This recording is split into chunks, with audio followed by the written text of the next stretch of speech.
Hey everyone, today we're going to be doing a deck profile on a 2010 Worlds deck. Now, if you haven't already, I did feature Magnezone in my 2010 Worlds for Dummies guide, but today we have a new list that I've been working on quite a bit, trying to really perfect it. We're going to be going more in depth than I was able to go in that little minute and a half segment that Magnezone got in that video. So, going to be covering Magnezone today. The list is different. List credit originally to James G. It's where I got the basis for this list, but I've changed it quite a bit. Got some pointers from some other Magnezone players. Shout out to Whitehaven for one of the cards in this list. Yeah, but Magnezone's really fun. It is a hit and run deck primarily in the 2010 Worlds format. It also has the ability to all kinds of different things, and that's what I'm really trying to focus on this list, is just giving you as many options as possible. And when I'm building a 2010 list, my thoughts going into the format are, how do I beat Lux Chomp and Dialga Chomp, and how do I beat Gardevoir?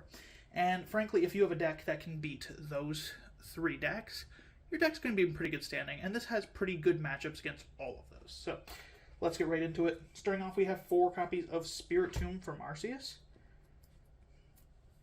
Spiritomb is one of the best cards in the format. Has 60 HP, which is pretty good. Has the Keystone Seal, it's why it's very, very good. That prevents both players from playing trainer cards in this format, item cards, from their hand during their turn. The trainer cards back then, think Rare Candy, any of the search items like Pokemon Communication, or the Ball Search cards, things like that. Really, really good to shut down the items, especially against decks like SP and Gyarados that really rely on those items to get going really fast. So this is an incredible card. Absolutely play 4.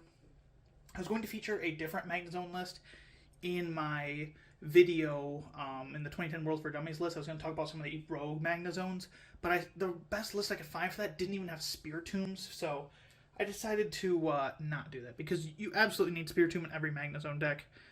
4 copies, no question asked. Great card. It's got the free Darkness Grace tech, which is what we're here for, which searches a evolution out of your deck and evolves one of your bench Pokemon.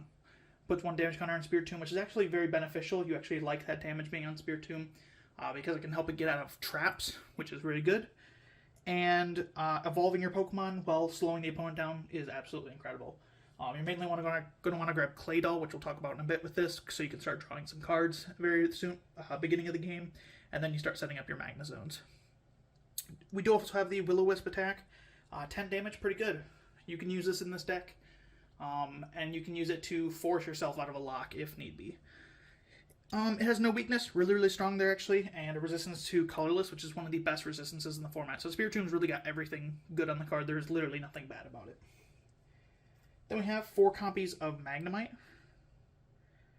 This is the Magnemite from Stormfront, and we play this because of its magnet held item. And held items are kind of like abilities, kind of like ancient traits, if you've seen those, where it's just an ability that can't be turned off, essentially. In this format, we have Pokepowers, Pokebodies, but it's essentially just an effect that can't be turned off. And Magnet gives it 1 colorless less retreat for each Magnemite on your bench. So this is really good, because if you start Magnemite and you have a Magnemite on your bench, you can retreat for free into Spiritomb. You're going to want to get that Spiritomb up turn 1 and start evolving your Pokemon, right? So that's actually really, really good. It helps you conserve energy early on. 50 HP is not great, but you do have a Psychic Resistance, which is the best resistance in the format. So again, more things that make this deck good. And it's got an attack, but if you're using Magnetic Bomb like you can do it, please do not use Magnetic Bomb though. Then we have 2 copies of Magneton. Now the Magneton choice is actually really important. We play the Metal Magneton from Stormfront. You're going to see all kinds of different Magnetons popping in lists. Primarily the one that you see a lot of times is the Lightning Magneton from Stormfront, which has better attacks on it. But the Magneton from Metal from Stormfront is the best one by far. It's got 2 decent attacks. Metal Resonance does 20 if you have a Stadium card play. Does 20 more damage, I believe. It's a 20 damage one to your opponent's bench Pokemon, sorry. Messing up with another attack. And it's got an attack that's 40 plus 10 for each energy attached to the defending Pokemon. These attacks are like situationally useful. You can use the Magnetic Release attack if against a Pokemon with like 10 energy on it or something like that, if you face like a energy stacking deck like Hippowdon. But you're not going to see that come up very often, and Hippowdon's just a very easy matchup for this deck in general. The main reason we care about this is, 1, again, Psychic Resistance, best resistance in the format. And 2, the fact that it's 80 HP and is metal type means when we attach the special metal energy to our Magnezone, it will actually have 90 HP, which is very, very big. See, the single best attack in this format is Garchomp's Dragon Rush, which does 80 damage to one of your Pokemon in play when you use it. So, if I give this guy 90 HP, suddenly Garchomp's not knocking him out anymore. May seem kind of, awful to have a guy with 10 HP left on your bench, but believe me, this will win you games. You need to play this Magnezone. Absolutely. Next up, we have one of the main Magnezone. We have the Magnezone from Stormfront. It has the Super Connectivity Poke Power, which is really good. Accelerates a Metal or Lightning, including Special Metal from this card pile, to your active Pokemon. So can't accelerate to the bench, just active. And it puts 1 damage counter. So this has a ton of different uses in the deck. Primary thing is that after you hit and run, you're not going to have free retreat like the other hit and run decks do with Moonlight Stadium giving Spiritomb free retreat. So you can attach an energy with Super Connectivity to Spiritomb and retreat it every single turn. Very, very good. You can also use this to power more energy into play for the other Magnezones that we'll be talking about, which is really good.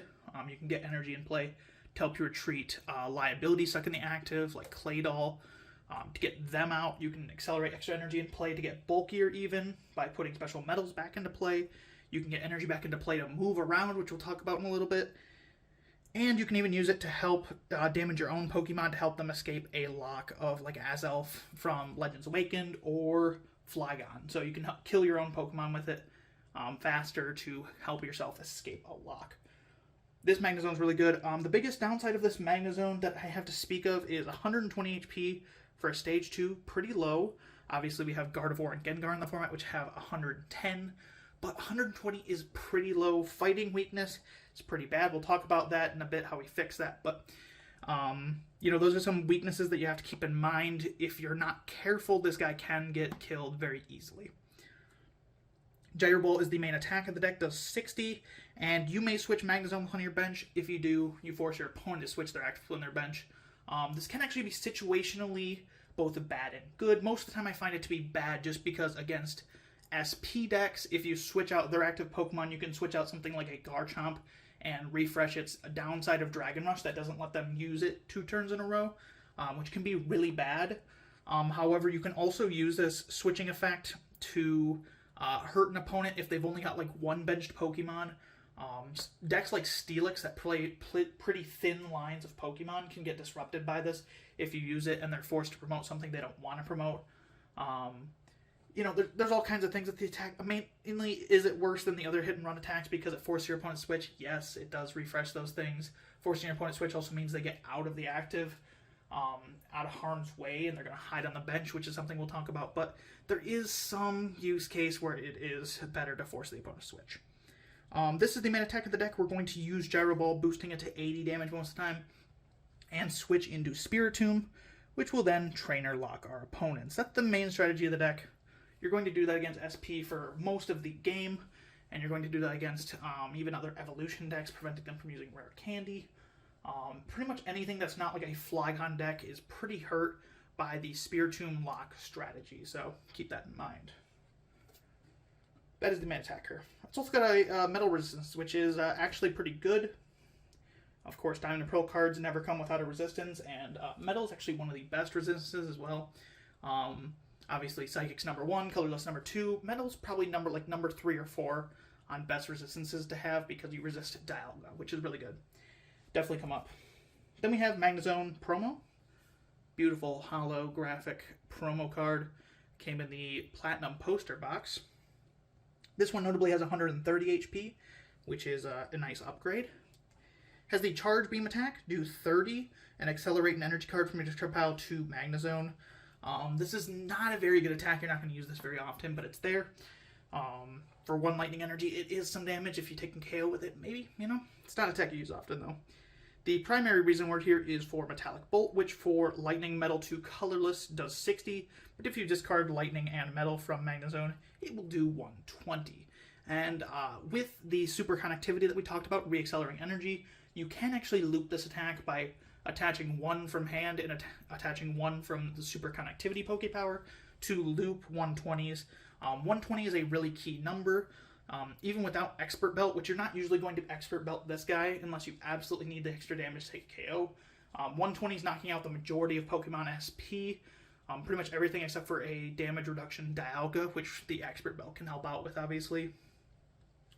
And it's also hitting one-hit KOs on a lot of Stage 2s even, if they're not boosting their own HP with like Expert Belt and Level X. Like things like Gengar and Gardevoir will go down to a 120. Though you have to be careful, they're not going to leave themselves vulnerable to that. But really good card. I've seen lists without this Magnezone before. I've seen lists just running like more of the Gyro Ball Magnezone and not playing this guy. The reason you need the split of Magnezones is, first of all kinds of options, and second of all, you don't need more than one Gyro Ball. 2 super connectivities is a nice like thought process, right? But you only need one Gyro Ball because it's not getting knocked out. Your opponent is going to have a very hard time bringing Magnezone into the active spot to knock it out, and SP is either going to be forced to, Dragon Rush it twice with Garchomp, which can be stopped with damage reduction, or gust up to the active repeatedly, because you're going to be switching it out every single turn with Gyro Ball. You're not leaving this Magnezone active really ever unless you know there's no threat to it, so you don't need 2 of this guy. The original James G list I copied this from when I first built the deck. Played 2 of the promo Magnezone, and while it's understandable against SP, it can really help you chain these.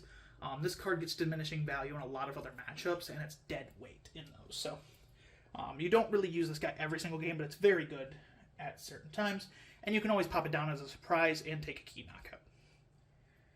Next up, we have Magnezone from Diamond and Pearl. This is a card I originally seen in Jeremy Evans' Magnezone list, which I'm not a huge fan of his list. It doesn't play Spiritombs, but it is good in this list. And I got the idea from Nolo as well, so shout out to Nolo for selling me on this Magnezone, because I wasn't convinced at first.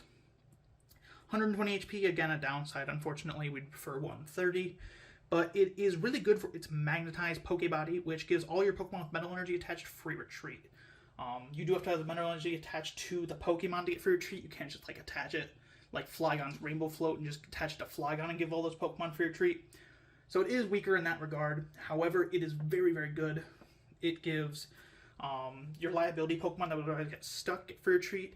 And with the next card we'll talk about, it basically gives you free retreat once you get it on board for anything you want, as long as you're not in too precarious of a spot. It's really good. And it comes with good attack too.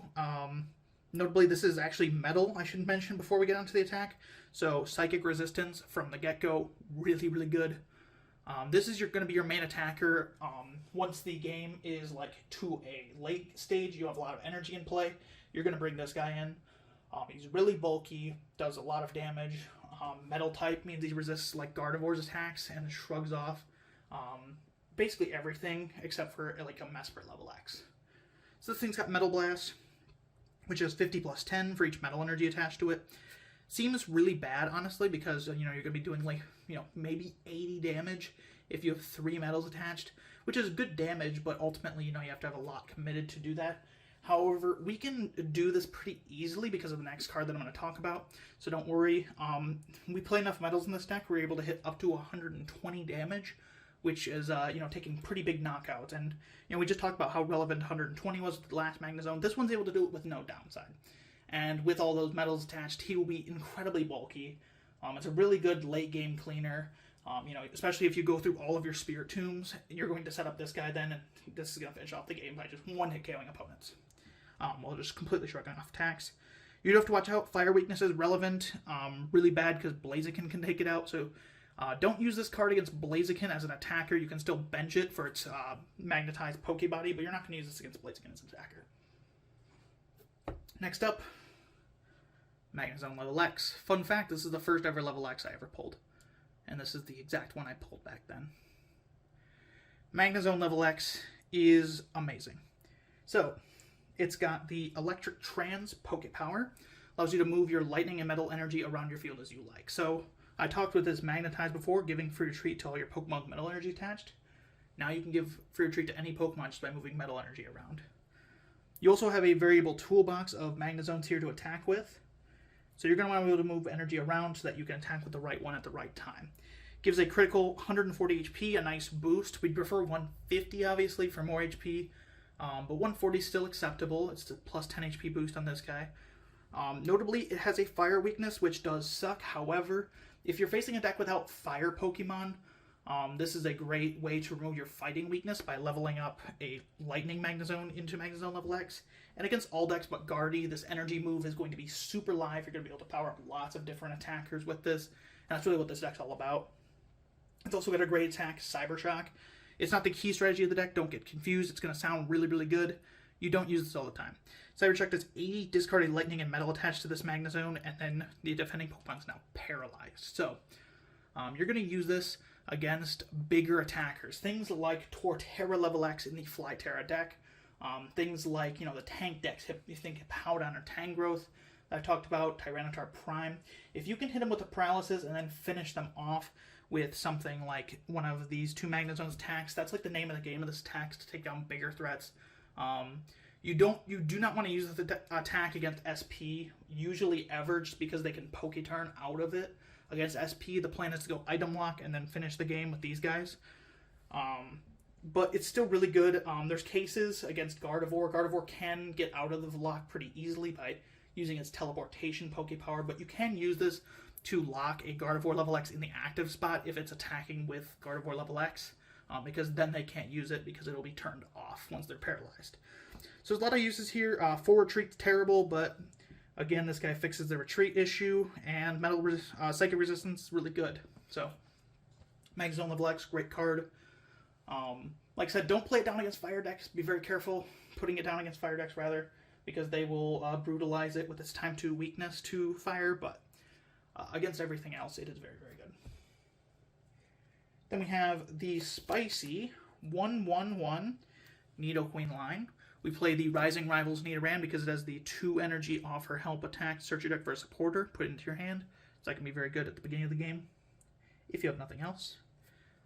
1 copy of Nidorina from Mysterious Treasures with Rescue. Search your discard pile for up to 2 Pokemon and put them into your hand. This can be really good. I have had a game where I've used this already, and I've only been playing this for a little bit, so definitely liked him.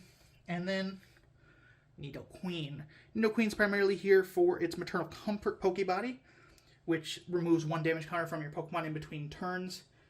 And it's got 2 great attacks, Mega Punch for 40 and for 1, and then Ruthless Tail for Psychic Double Colorless does 50 plus 10 for each of your opponent's benched Pokemon. So you can use all of these attacks. We play 1 Rainbow Energy in this deck to help you use them, and it's really relevant. These attacks are very good for finishing games against decks like Gardevoir, which are Psychic weak. Things like Machamp, if you run into those. Anything that's Psychic weak, which is actually quite a bit of the format. Psychic is a great weakness to hit, probably the single best. Things like Uxie, Gardevoir running around. Really relevant. But the healing is why it's here. It heals your Magnezones in between turns, allowing you to form these amazing tanks. Do not put this in play against Flygon. It will lose you the game because you will heal a Pokemon that's only taking 10 damage while being trapped. Don't do that. However, in every other matchup, this Nidoqueen is really good. And a lot of decks, the original deck I base this off of with James G, and a lot of decks in general have been playing Blissey in their Magnezone decks. Blissey discards a card from your hand and heals 20 from one of your Pokemon. And while Blissey's better specifically in the Flygon matchup, and it can discard energy to accelerate with super connectivity, I find Nidoqueen to be so much better in general, especially with the free retreat given by Magnetized Magnezone, so that you can pivot Nidoqueen around, you can pivot your Magnezones around and switch between them to attack, healing off the damage while they sit on the bench. Nidoqueen's been absolutely great. You can run a 1/0/1 line, you can cut the Nidorina, but I've put it in here recently and I've liked it. It's nice to have options, especially since you're under Trainer Lock most of the game with Spiritomb. As for the Nidoqueen's attacks, like I said, it hits pretty good. It does have a lightning resistance, which is an interesting niche. There's a potential where you could put this in play against like a Luxray GL level X if the opponent doesn't have any Uxies on the board, so they can't Uxie level X kill you, because it resists Luxray. But there's not too many lightning attackers in the format other than Luxray, so Luxray and Magnezone are like the best ones that come to mind. So not too relevant, but it is a thing, and the attacks are good, so there we go. Again, free retreat's really relevant because your opponent would try to trap this. Same thing with Blissey. When I was playing Blissey, it's got like a 4 retreat cost. the opponent just traps that thing and then you lose. And your opponent will just use Power Lock with Gardevoir or Power Spray with SP. You never get to use that power when you want to. It's really, really bad. I don't like Blissey in any other decks but Steelix. Where in this deck, Nidoqueen, there's nothing that stops Maternal Comfort besides Dialga G level X. And Dialga is a pretty decent matchup. Like I said, SP in general, we're not too worried about it. Next up, we have 2 copies of Baltoy. We play the Psychic Balance Baltoy because it is able to draw cards in a pinch. Psychic Balance for colorless says draw cards until you have the same number of cards in your hands as your opponent. Can in a pinch on like turn 1 be used to draw a good amount of cards. Then we have 2 copies of Claydol from Great Encounters. That's the main thing we're using it here for. Cosmic Power. Once during your turn, you may put up to 2 cards from your hand out of your deck, then draw until you have 6 in hand. Single best consistency Pokemon ever printed. Really, really good. Every evolution deck should be playing Claydol to some extent. Yeah, Claydol is really good. You can actually use Spinning Attack. Like I said, we have Rainbow Energy in here, so Spinning Attack for fighting colors says 40. I haven't used it playing this deck, but I've used Spinning Attack in other decks before to threaten Pokemon that trap Claydol. Next up we have Uxie, 1 copy. With the setup Pokepower, when you bench it, draw until you have 7 in hand. It's nice to have 1 copy of Uxie in every 2010 deck. Just so that if you have a dead hand, you can just get a little bit of a boost. Spiritomb going to block Power Sprays, so our Claydols and Uxies are going to get off very consistently. Your opponent's going to have a very hard time trapping Uxie and Claydol because of Magnezone's Magnetized. So you get to use these guys pretty freely, but don't bench Uxie if you don't need to. It's just a nice emergency extra draw. Then we have 1 copy of Azelf from Legends Awakened with the Time Walk. When you play it from your hand into your bench, look at your face-down prize cards, grab 1 of them, and then put a card from your hand back into your prizes. You do get to know the order of your prizes now as well, which is pretty good for being able to take the prizes in the correct order. And it's just really good because we do play 4 different Magnezones and a 1/1/1 Nidoqueen line. We have a lot of thin pieces. Even just getting Magnetons out of the deck can be really good, or out of the prizes can be really good. So that way you can set up under Trainer Lock without having to use Rare Candy for your Magnezones. There's all sorts of uses for Azelf. Uxie also has an attack, I forgot to mention, Psychic Restore for colorless. Does 20 and you may put it on the bottom of your deck. Easily you can just get it out of play, but you're not going to put it in play too often, so you don't have to worry too much about that. And Azelf also has a great attack, Lockup, does 20, and then you may put Azelf, or sorry, your opponent may not retreat their active Pokemon, which is actually really good. Like say we play Rainbow Energy in here, so you can use the Rainbow Energy to lock up a Pokemon that your opponent doesn't want in the active spot, maybe their own Spiritomb, for instance, and then you can retreat Azelf for free with Magnetize, move the Rainbow Energy off so it doesn't get killed when Azelf gets killed, and then, yeah. Like I said, the 1 Rainbow Energy adds a lot of tech ability, a lot of attacks you can use now. Next up we have Mr. Mime with the Airy Wall Pokebody is what it's here for. This is from Whitehaven, so credit to him. I didn't play this card before. I am playing this card now. Airy Wall prevents all damage done to Mr. Mime by Pokemon with 2 or less energy attached. So against decks like Gyarados, they either attack for 0 or 1 energy. Gyarados, Jumpluff, Kingdra, think cards like that. This is really strong. They just kind of have to deal with it. I only play 1 copy in here because it's a nice hit and run target with Magnezone, but ultimately if you want to run 2, which I actually am in a tournament that I'm playing this deck 2 right now, I'm playing in a 2010 tournament, and I'm playing 2, and the reason I'm doing that is just because I want to kind of auto-win Gyarados and Jumpluff and Kingdra, not even have to think about the matchup. 2 is very greedy, and a Gauntlet I wouldn't recommend it because it's going to make the games unfun if you match those decks together. But if you think 2 is better for the sake of just getting some free wins, like I'm trying to bet on with the tournament I'm in right now, then 2 is absolutely worth it. The reason you want to run 2 if you do that is because Gyarados plays a card called Regice, and things like Cyclone Energy, and Jumpluff plays Warp Point, which can force you to move your active Pokemon, and then you can just promote another Mr. Mime, and then they can't attack anyway. It's also got an attack, which I actually don't remember what it does because I've never used the attack. Trick Play. So you put a coin next to your active Pokemon without showing your opponent, cover it, and your opponent guesses if it's head or tails. If he or she is right, if they're wrong, it does 50 damage to the active Pokemon. If they're right, Mr. Mime does 20 damage to itself. And it's not affected by weakness and resistance when he hits himself. Yeah, it's not a good attack. Don't use it. I completely forgot what it did, honestly, because it's not good. If it put 5 damage counters instead of doing 50 damage, it might actually have a niche as something to kill Gengar from Stormfront with, but it doesn't do that, so don't worry about it. Then we have Azelf, or sorry, that's not Azelf, that's Unknown G. So Unknown G has the Guard Pokepower. Once your turn went on your bench, you may attach to one of your Pokemon as a tool and prevent all effects of attacks done to that Pokemon that Unknown G is attached to. It's also got an attack that we can use. Hidden Power does 50, but if Unknown G has any damage counters on it, it does 10.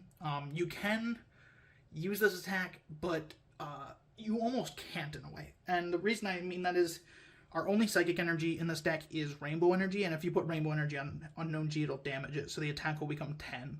So don't use it. It's here for Guard. Essentially, Guard is our just best friend. It can put on a Spiritomb and prevent your opponent from trapping it with Azelf or Roserade GL.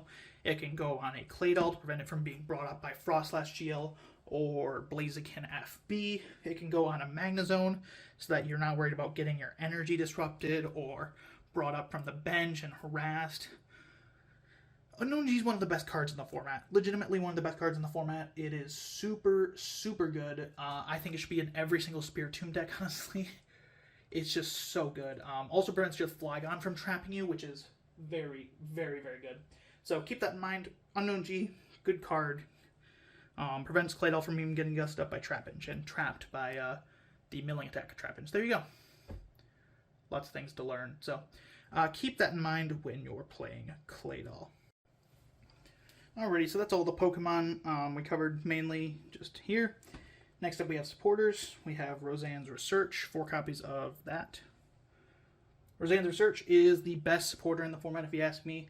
Search your deck for up to 2 in any combination of basic Pokemon or basic energy, put them into your hand. This is really good. I think any Spiritomb deck that plays basic energy should be playing 4 Roseanne's. It's just an incredible card. Especially on turn 1, if you start Roseanne's going second, you can play it. Search out an energy and a Spiritomb, retreat the Pokemon inactive into Spiritomb, and then Darkness Grace for free. Also just really good throughout the entire game for getting your energy and your Pokemon.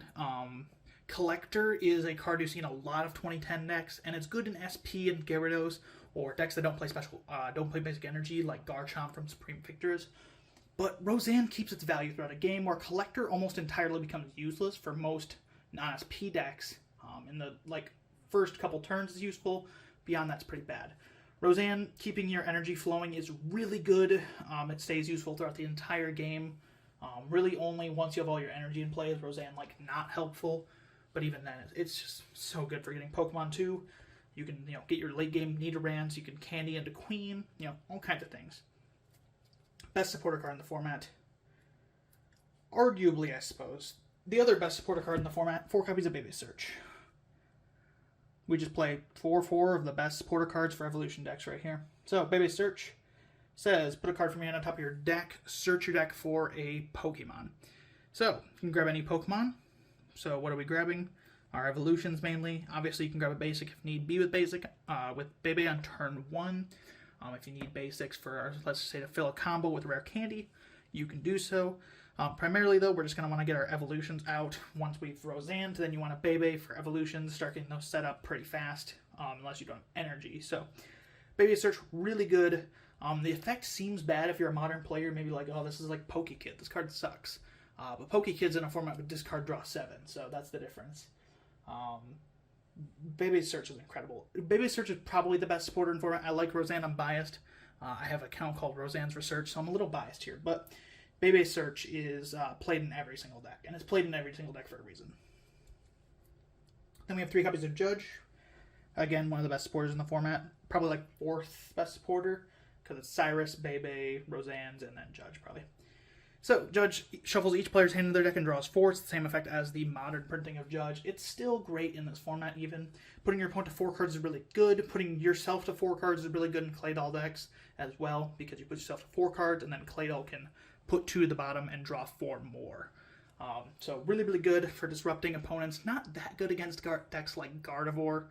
Be very careful playing Judge against Gardevoir unless you have your board set up, because then they'll get to copy your Judge with Telepass, but against SP, against Gyarados, against anything like that that doesn't have Claydols on board, Judge is really good.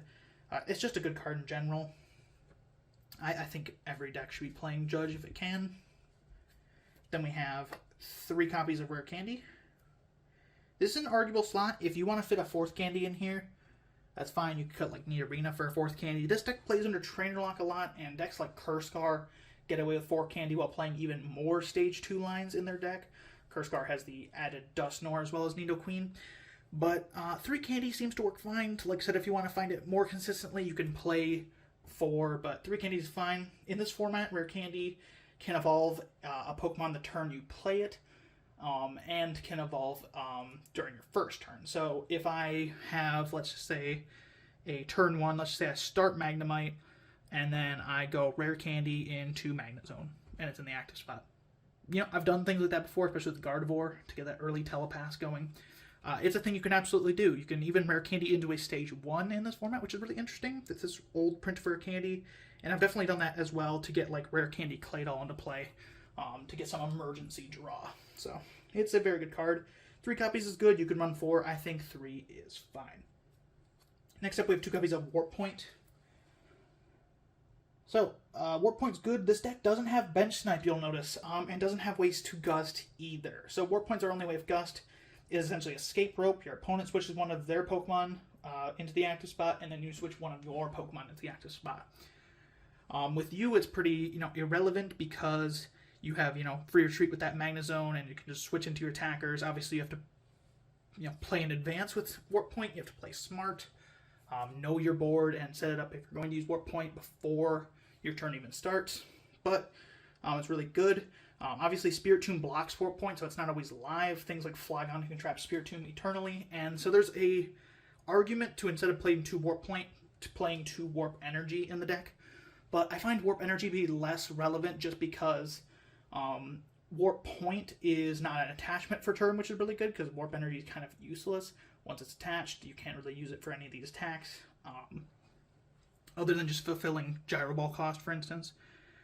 Whereas Warp Point is like consistently useful. And like I said, we have no Gust in this deck, which really hurts. It's why it's worse than Gengar's. There's no Gust, no Bench Snipe. So things can just sit on the bench the whole game if your opponent can't, not putting them back up. So you want to be able to force your opponent into uncomfortable spots. If your opponent throws up a fodder target, knowing that you're going to kill it with your attack, you can then force that fodder target out of the active. That way you can get a better pick of your opponent's Pokemon to attack into. So like I said, 2 copies is optional. If you cut a Warp Point, you need to play another Warp Energy, though. You need these switching cards in your deck. Then we have 1 copy of Pokemon Communication. You put a Pokemon from your hand on top of your deck, then search your deck for a Pokemon. So it's like an item card version of Bebe's Search, but you have to reveal a Pokemon instead of just putting any card on top of your deck. So it's a little bit worse, obviously, than Bebe. As for why we just don't max out items here with like Pokemon Communication instead of just playing Bebe is because we're going to be under Trainer Lock for like the entire opening portion of the game. So you don't want to play too many item cards in this deck because they're very useless under the Trainer Lock that this deck pretty much lives and dies by. So keep that in mind. We play 1 copy. It's nice to have. Notably, it can search Magnezone level X, which the next card can't.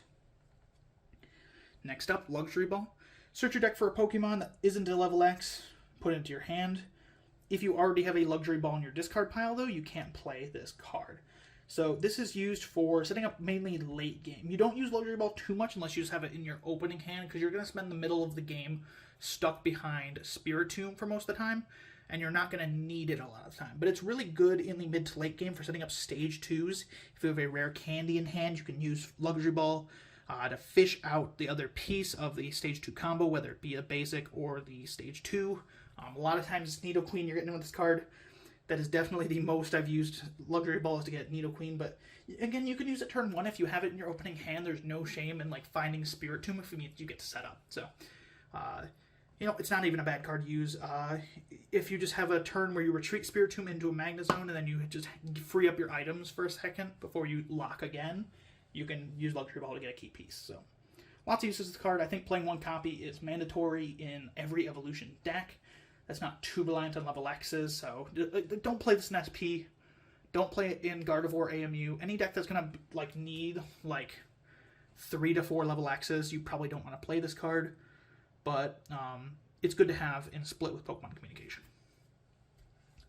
Then we have 1 copy of Night Maintenance. Same effect as Super Rod. Choose up to 3 basic energy and Pokemon from your discard pile in a combination. Shuffle them into your deck as an item card. So it's nice to have a one of in every single evolution deck. I can't say it's flawless because the other game I lost a game the other day to getting it milled by Flygon.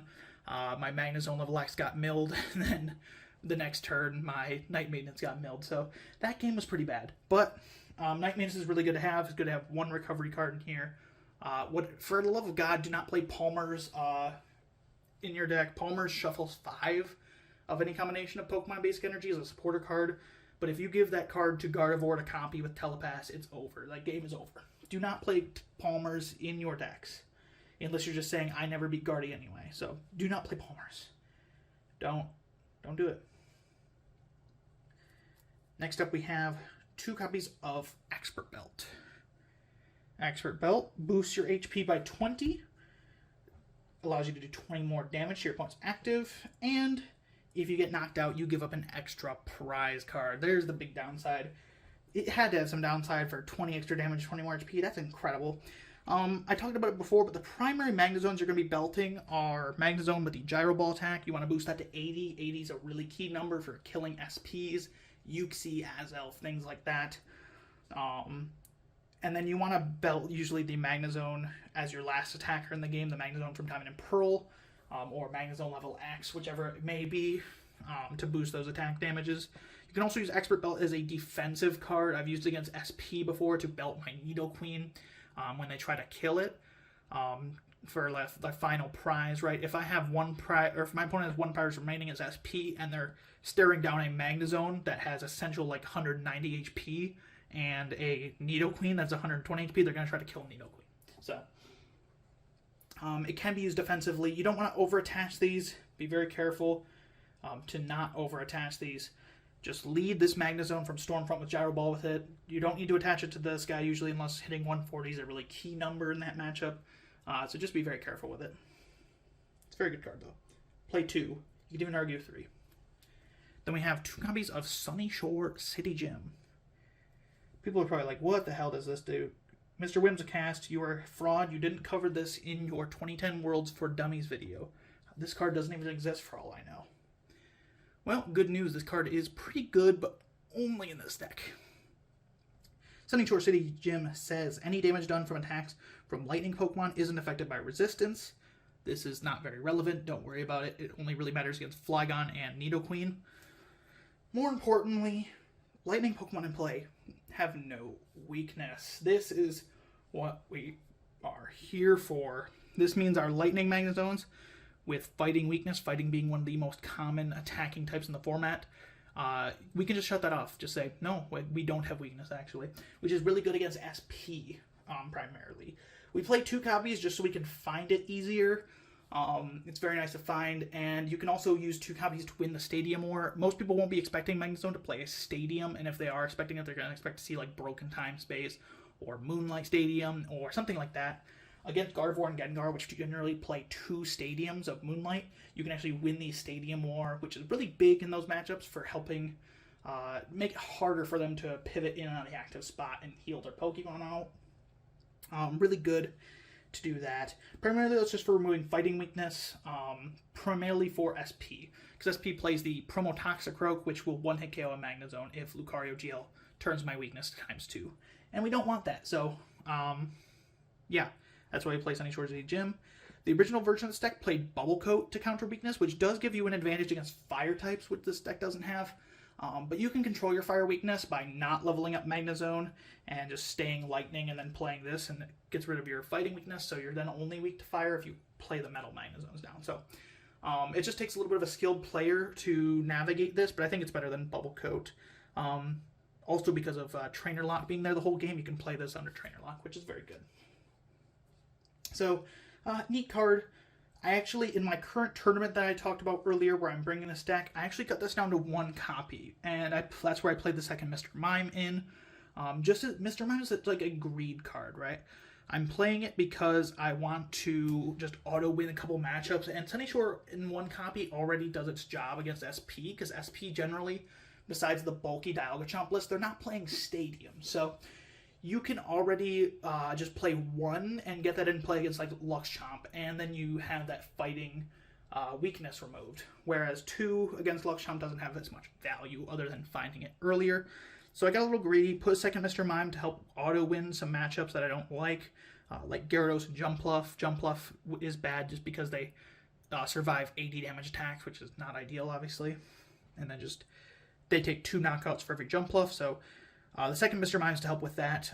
But yeah, you can go down to 1 copy. I think it's worth playing in this deck, though. Really give it some thought. If you played this deck before and you're like, well, Fighting Weakness sucks, this is what holds this deck back. It's why Curse-Scar is just objectively better. And Curse-Scar is better, let's be for record. But there's a lot to be said about Sunyshore City Gym for making this deck a lot easier to play in some matchups. Then we have 4 copies of Special Metal Energy. Provides metal energy even in the discard pile, so you can re-accelerate with super connectivity, unlike modern Special Energy. And when attached to a metal Pokemon, you get 10 reduced damage. So this is really, really good. You know, it's not relevant on the Lightning Magnezones, but with these 2 Metal Magnezones from DP and the Level X, you can essentially set up these tanks. And if you get all 4 in play on 1 Magnezone, that's minus 40 damage. And you know what they say, don't put all your eggs in one basket, but remember that Magnezone Level X moves energy around, so you don't necessarily have to. You can just play the energies throughout the game, and then at some point you move them all to 1 Magnezone to start tanking. Which is really good. Against Gardevoir, my late game strategy, if the item lock isn't enough to seal the deal, usually it's not, usually they're able to get through Spiritombs, is to set up this Metal Magnezone here with 4 Special Metal Energy, so it's taking minus 60 damage with Resistance and Special Metal from Psychic attacks, meaning Psychic Lock does 0 without an Expert Belt. And with an Expert Belt, it does 20, and Nidoqueen will heal that off by the time it's back to their turn. So it essentially becomes impossible if Gallade is there as well. You let them take enough prizes to where Gallade isn't threatening you, and you can always one-hit KO Gallade if need be with the promo Magnezone to take a quick advantage. It's really such a checkmate against Gardevoir to have this card in the deck. The main thing you gotta watch out for is Gardevoir AMU. Gardevoir AMU is not afraid of Special Metal. They will just do 220 damage and knock you out with a Mesprit Level X. So be careful there. It's not too relevant against SP all the time because SP is going to pick and choose what it wants to hit into, though it sometimes can be relevant. Again, you can accelerate from discard with super connectivity. Very important. Next up, 4 copies of Lightning Energy. We want a healthy amount of Lightning Energy, but because this deck is more metal focused with the Magnezone DP in here, you only need 4 Lightning Energy in here. Just a nice amount to have. Roseanne searchability makes them easy to find in the early game. You really do want to be attaching these in the early game, that way you can use Gyro Ball. Gyro Ball costs Lightning 2 colorless, and if you just get 3 metals, not going to be too happy there about that. So 4 copies of Lightning, really good. You could go up to 5, but I instead like my next energy choice better. 2 copies of Metal Energy, Basic Metal. And I originally, when I ran this deck, I chose to run just the 4 Special Metal and 4 Lightning. Problem with that was, my Metal Blast, when I added that into the deck, could only get up to 90 damage, 110 with Expert Belt, which is not enough. And then I would have trouble finding my Metal Energy, because you can't search these with Roseanne's Research, whereas these basic metals you can. So you find these basic metals, it's nice to find early, especially for this promo zone, which has the discard Metal and Lightning from it. You want to be able to find those energies early if you ever plan on using that. And sometimes you just can't draw into those Metal Energies. So it helps to have 2 searchable energies, making it 6 outs with Roseanne's to finding your Metal Energy. It's just really nice to have, and it helps boost the damage of your Metal Blast to even higher numbers. This is up to now 110 with Metal Blast if you have all 6 energies. How about we make that 120? 1 copy of Rainbow Energy. Rainbow Energy says that you attach it to one of your Pokemon. Just to be clear, actually, this is not a legal print of Rare Candy or Rainbow Energy in this format. I'm just using it for decoration. It was a errata, the base print. Don't play this one. Just play a Diamond and Pearl one or a Heart Gold Silver one, right? Sorry. It's just for decoration. This is pretty. So you attach it to one of your Pokemon, put 1 damage counter on that Pokemon. The damage counter is hardly relevant unless you're bad, because Nidoqueen will heal that off, and you only put it on Pokemon where you can accept the 1 damage counter on it. So be very careful putting it on Magnemites, especially because if you put that on a Magnemite, put it to 40 HP, evolve it to Magneton that now has 80 HP with a special metal on it even, you can be Dragon Rush. So be very careful there. And the games you lose with this deck against SP are because they Dragon Rush. When I'm claiming SP, by the way, I'm claiming Dialga Lux Chomp. This deck gets absolutely destroyed by Shenlock. We don't play that matchup with this deck. Shenlock is really scary against any Spiritomb deck, so just be careful about that. Like I said earlier, Psychic Energy opens up attacking with Nidoqueen and Lockup, Azelf. It's just nice to have those options in the deck, and it really doesn't hurt to have it. The only thing that does hurt is that if you discard it, you can't reaccelerate into play with Super Connectivity. So be careful there. But yeah, not having Nidoqueen to attack is a nice option. You could cut this for a second one of the next card, another Metal Energy, another Mr. Mime, another Expert Belt, another Rare Candy, but I like having it. It gives you a lot of options. Then we have 1 copy of Warp Energy. When you attach Warp Energy to your active Pokemon, provides colorless, and then you switch that Pokemon off on your bench. Really good for helping Claydol escape the active spot. We do a free retreat with this Magnezone from DP here if we attach Metal Energy, but remember that early game, we're not going to always have this guy in play, so our opponent can try to trap Claydol to get their items back. Like an SP deck can Bright Look the Claydol up with Luxray. Even if we have Unknown G attached, Bright Look is a Pokepower, so it'll still bring Claydol up. They'll try to do that so they can get their trainers back, start setting up their board easier, and try to trap you then and turn off your Pokepowers. Something like Rose Raid. So Warp Energy is nice to have. Again, you can play 2 copies instead of 2 Warp Point. You can switch around to 1 Warp Point, 2 Warp Energy, but Warp Point also gives you options to hit the bench, which is really good in this deck. So like I said, no bench snipe at all, and no Gust besides Warp Point. It's just nice to have 1 copy though. If a Flygon traps one of your guys in the active spot, Warp Energy gets you out of that, whereas Magnezone will not, because you'll be prevented from retreating. It's just nice to have an out that's not a stage 2 for switching. And that's the deck list. Let's talk about some of the cards in the deck that you can add potentially for other options that I've mentioned. So in this section, I'm just going to cover cards that you could play in this deck. Mainly just techs and stuff that I didn't mention before. Obviously, I already talked about Mr. Mime in here. Second Mr. Mime could be played with this guy. That would help your Jumpluff and Gyarados matchups greatly, and I'm playing that to the tournament I'm in right now just because, like I said, I want to cheese these matchups. One Mr. Mime is good, but they can gust around Mr. Mime, especially Gyarados with Regice. If they gust around Mr. Mime, it's a lot harder to make it stick with only 1. If you have 2 in play, it forces them to have a manual gust to get around the Mr. Mime. Something like a Pokeblower Plus, Pokemon Reversal, Bright Look, Luxray, etc. So 2 copies can make that stick a lot harder, and I'm just trying to do that to fish for some really easy wins. Because in a tournament, I don't want to get prolonged games that are difficult against decks like Gyarados and Jumpluff. You don't want to take those chances. Next up, we have Magnezone from Stormfront. The other Magnezone from Stormfront. Really pretty artwork on this one. I like it a lot more than that one. But this has the Pokepower Magnetic Search. Once during your turn, you may search your deck for a Lightning or Metal Pokemon, show it to your opponent, and put it into your hand. This seems really good, but the deck actually just doesn't have a reason to play this because it sets up pretty fine as is. Man, that art's pretty. The hollow. But it's used in variants of this deck which have Legend Pokemon, which I'll talk about in a little bit, because the Legend Pokemon are hard to find and you need both halves in your hand to play them down. So if you choose to play Legend Pokemon in the deck, you're going to want to include 1 copy of this.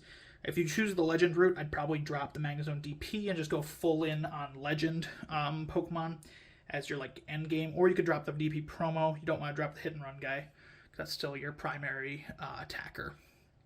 So it's got 2 attacks. First attack, 30 snipe, and you're like, oh yeah, this deck doesn't have bench snipe, why don't I just play this? 30 snipe is really bad, so it's not worth the slot.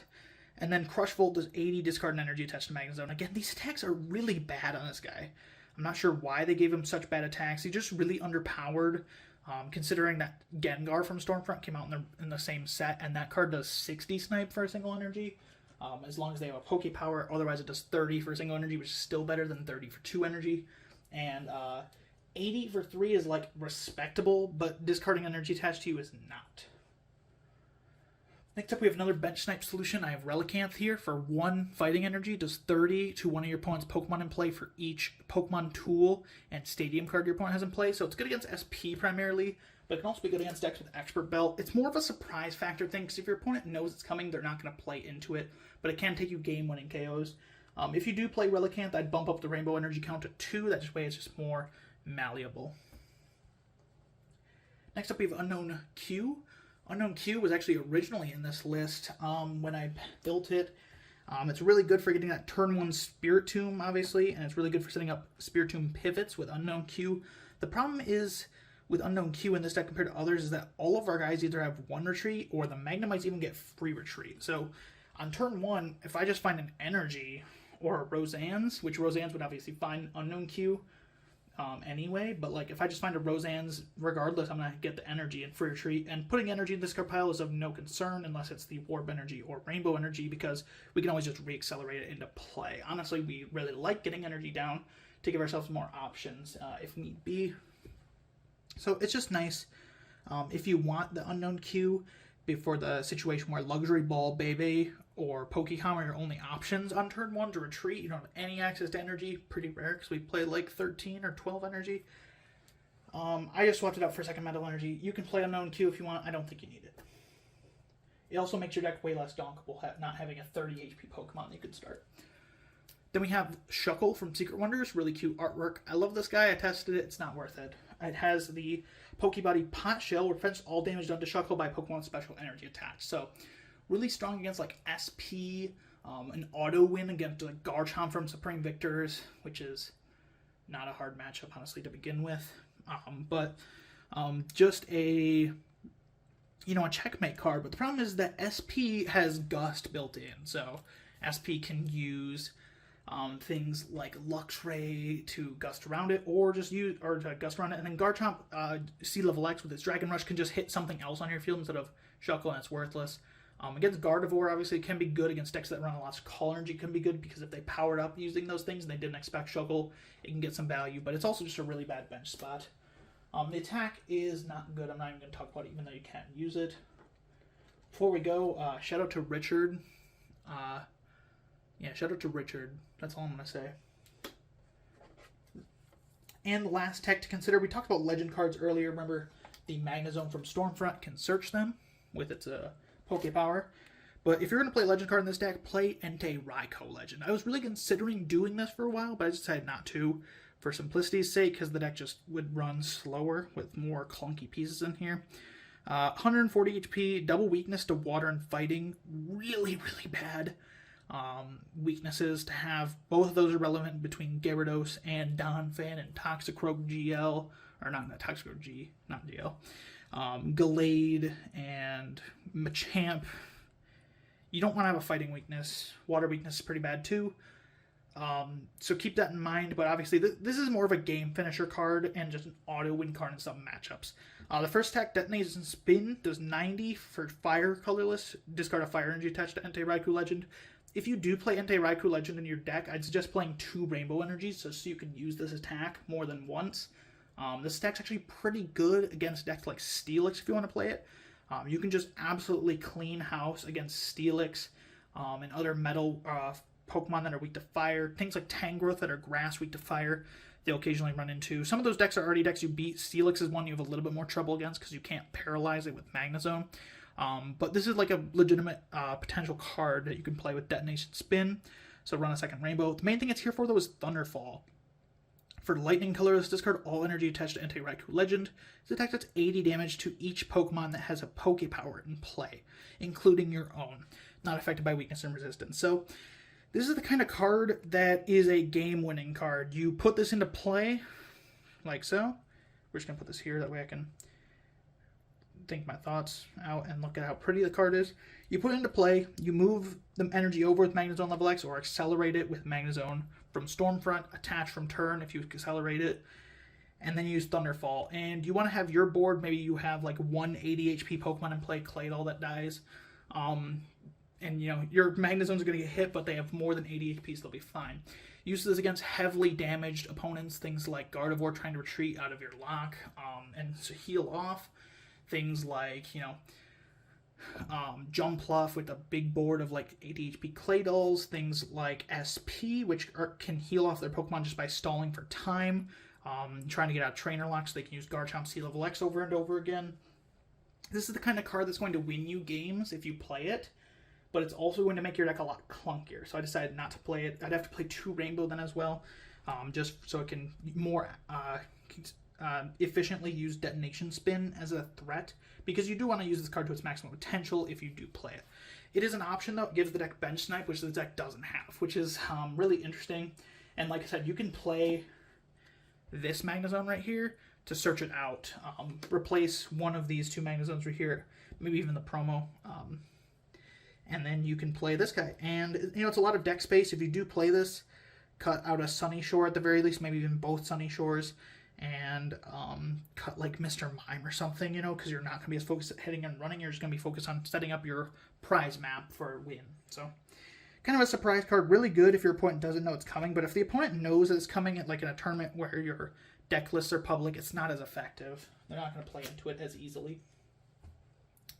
Anyway, that was Magnezone. This is the deck that I have been working on recently. I think this list is pretty much perfect. Again, there's like 59 cards that I could put in here and tell you about like I just did, and you can swap things around to your own personal liking if you're expecting different things in the meta, really. That's what 2010 is. A lot of people say that the format is solved, and while I agree to some extent, you know, things like people like James G have done a lot of work in solving the format's lists, creating these lists that are really, really good.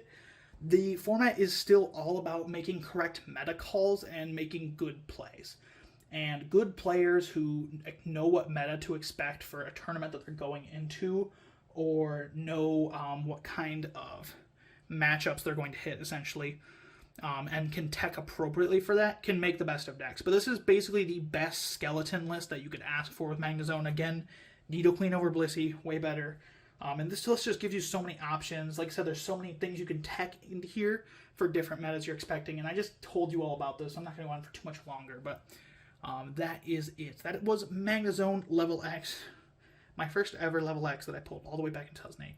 Can't believe I still have it. Can't believe it's good in a deck. This deck is a lot of fun. Just a worse Curse Guard, ultimately a tier 2 deck. Because of that, it's just outclassed by Curse Guard, but its matchup against SP, non-Shenlock SP, and Guardy are still really good. So that's why we love Magnezone. Thank you all so much for watching this really long deck profile. I'm out of breath. I'm tired. Bye-bye.